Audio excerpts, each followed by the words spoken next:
Hello everyone, কেমন আছো? সবাই ভালো আছো? ভিডিও থাম্বনেল দেখে তো ফাইনালি বুঝেই গেছো। ফাইনালি আমরা দুই বন্ধু মিলে জেলেখালি বাড়ির উপরে দাঁড়িয়েছিলাম চাঁদের বাড়ি যাওয়ার জন্য। আর দুই বন্ধু ফোন করেছিল, ওরা বলছিল যে আমরা যাব। ফাইনালি ওদের দুজনে ওয়েট করতে করতে চলে এসেছিলো, তাই ধামাখালি পাড়ে চলে আসি আমরা। ধামাখালি পাড়ে এসে মেন রোডে উঠে আমরা চলে যাই চাঁদের বাড়ির উদ্দেশ্যে। চার বন্ধু মিলে যাচ্ছিলাম।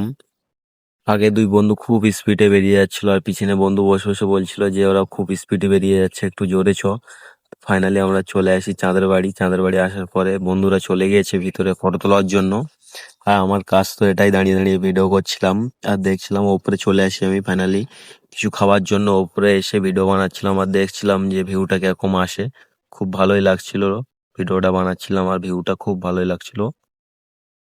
চার বন্ধু মিলে ফটো তুলতে গেছিলাম। ফটো তুলে এসে আমরা কফি অর্ডার দিয়ে খাচ্ছিলাম। আর বন্ধুরা বলছিল যে আর কি অর্ডার দিবি, এটাই ভাবছিল। আর ভিডিওটা এই পর্যন্ত।